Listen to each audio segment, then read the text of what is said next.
So my name's Amika George and I'm the founder of a campaign called Free Periods, which I started at the beginning of 2017 when I was 17 years old and I was at school.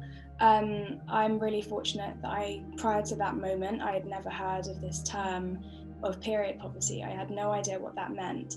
And then when I read about an article in the BBC that was talking about children having to miss school because they couldn't afford pads and tampons, some of them were missing school for up to a week every month. Others were going to school using kind of alternatives like toilet paper or newspaper or socks.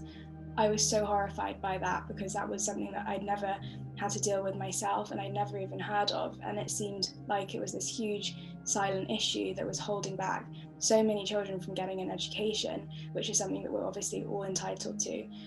So I was really horrified, and what horrified me even more was the fact that even though this was making headlines, the government hadn't really taken any response and wasn't really talking about period poverty, even though it was quite a big issue in the news.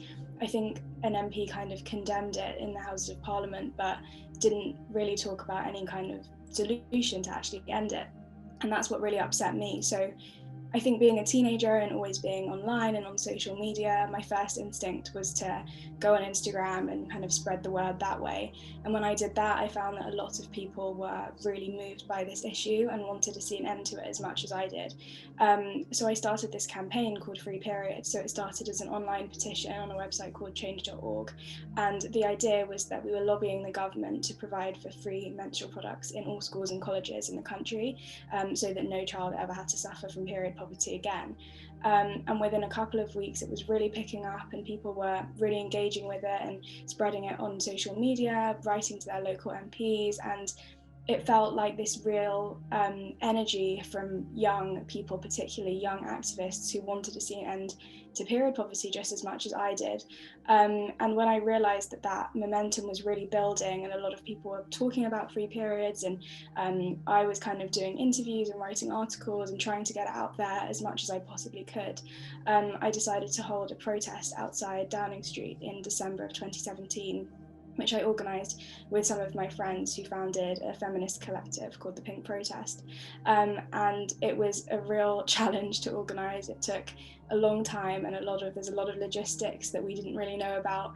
And to be honest, I was kind of filled with this anxiety the whole time that nobody would come and nobody would find out about it. And everything we did was via social media. So the fact that in the end 2,000 young people came, they'd all just seen it from Twitter or Instagram or through a WhatsApp group, which was, I think, a real testament to the power of social media and activism.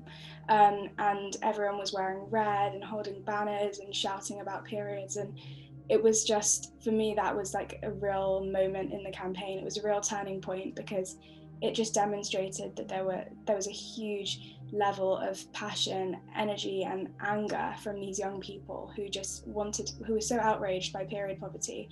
I think up till that point I'd felt quite alone in my campaigning, but this was actually proof that we were a movement, and it was also gaining international recognition. And I was lucky enough to travel to places like Johannesburg, New York, Washington, and Zambia over the course of 2018 and 2019 to kind of talk about the impact of period poverty globally and just raise awareness, because, as I said, it's such a silent issue. And then at the beginning of 2019, Free Periods became a legal organisation, and we started working with a group of lawyers in London to launch a legal case. So our idea then was that the British government has an obligation under the Equality Act to ensure that all children have equal access to education.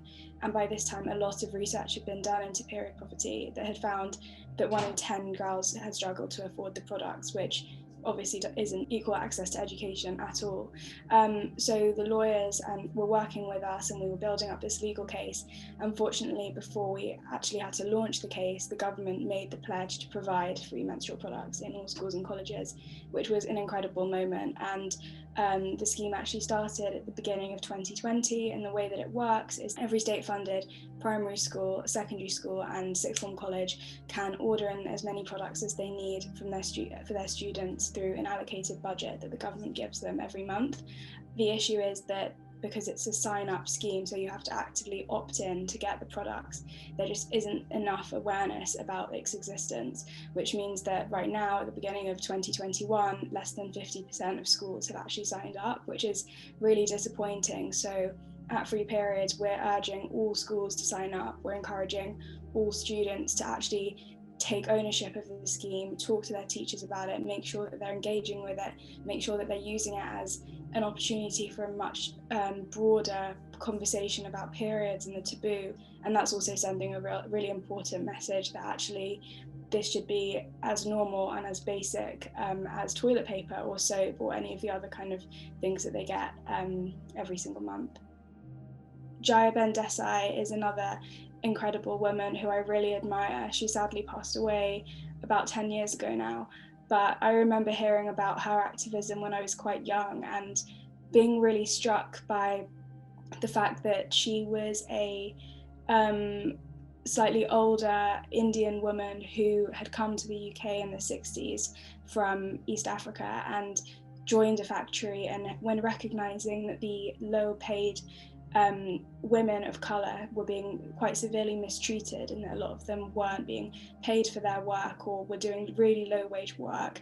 They were having to face quite difficult working conditions and face institutionalized racism in the factory that she was working at. She decided to start a national wave of movements of these kind of huge strikes where all of these women resigned from their jobs and were taking to the streets and talking so brazenly and bravely about the issues that they were facing, to the point where these strikes lasted almost 2 years, I think, and eventually were recognised by the government, and the institution, the Grundwick factory, actually had to make really important changes within their company and reinstate all the jobs. And I think for me, what struck me when I heard about that story was these were crowds of kind of older Indian women who are never really spotlighted in the media as having kind of a political voice. And there's a real kind of constructed narrative about Indian women being very passive or not really working or not really having much agency. And this was a woman who was completely subverting that. And I think that narrative of subverting stereotypes and breaking boundaries through activism is a really important one today.